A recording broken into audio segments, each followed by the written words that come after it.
Hi అండి. చూడండి, సొరకాయ ఎన్ని రోజులు పులుసు చేసి చూపిస్తాను. సొరకాయ ముక్క చిన్న ముక్క ఉంది, ఇంకా అదే వండుతున్నాను. ముందుగా అలా కట్ చేసుకోవాలండి సొరకాయ. తర్వాత మనం ఇలాగ గిన్నె పెట్టుకుని అందులో సొరకాయ ముక్కలు, ఉల్లిపాయ, పచ్చిమిరపకాయ వేసుకోవాలి. మా మాయకు ఉల్లిపాయలు ఇష్టం కదా, అందుకే నేను ఉల్లిపాయలు వేసాను. చూడండి, ఇలా ఉడికించుకోవాలి వాటర్ పోసుకుని. ఎండు ఎండుచేప వేయించుతానండి. ఉప్పు చేప పప్పుచారు అంటారు కదా, అలాగే ఇందులో ఎండు చేప చాలా బాగుంటుంది నంచుకుని తింటేనే, వేయించుకుంటేనే. తర్వాత కొద్దిగా పసుపు, సాల్టు, కారం వేసి ఉడికించుకోవాలండి. నేను ఇదే కూర సరిపోద్ది కదా అనుకున్నాను, కానీ ఉడికితే కొంచెం అయింది. తర్వాత 4 వంకాయలు ఉంటే ఫ్రిడ్జ్లో తీసి కట్ చేసి అవి కూడా వేసాను. ఇలా వంకాయ అనపకాయ కూడా చాలా బాగుంటుందండి. మా అమ్మ వండేది. గోంగూర వంకాయ ఒకటి, సొరకాయ వంకాయ ఒకటి చాలా బాగుంటుంది పులుసు. తర్వాత మనం ఇలా ఉడికిపోయాక పులుసు పిండి వేసుకోవడమే. వంకాయ చాలా తొందరగా ఉడికిపోద్ది కదా. చూడండి, ఇలా ఉడికితే సరిపోద్ది. ఉల్లిపాయలు చూడండి అలాగే ఉన్నాయి, కోడిగుడ్డులాగా అందులోని. ఇప్పుడు పోపు వేసుకోవాలి. కొద్దిగా మళ్ళీ ఇంకో బాండి పెట్టుకుని ఆయిల్ వేసుకోవాలి.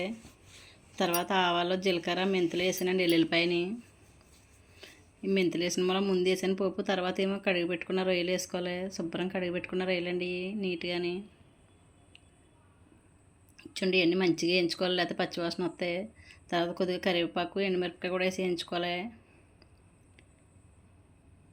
ఇలా వేయించుకున్నాక ఈ పోపు అంతా ఇందులో వేసేసుకోవాలండి. ఇలా ఎండు రొయ్యలు వేసుకుంటే చాలా బాగుంటుంది ఆనపకాయ కర్రీ. రొయ్యలు వేసుకునే వాళ్ళు అయితే శనగపప్పు, మినపప్పు వేసుకోవాలండి పోపులోని. తర్వాత మళ్ళీ అదే బండి పెట్టుకుని కొద్దిగా ఆయిల్ వేసుకుని కొంచెం పసుపు వేసుకోవాలి.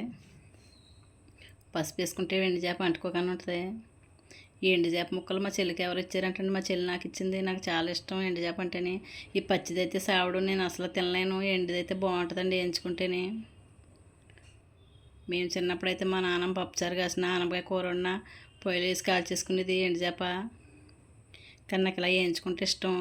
ఉప్పు ఏమి లైట్గా వేసుకోవాలి, ఎక్కువ అవసరం లేదు. ఉప్పుగా ఉంటాయి కదా. తర్వాత కొద్దిగా కారం వేసుకోవాలి.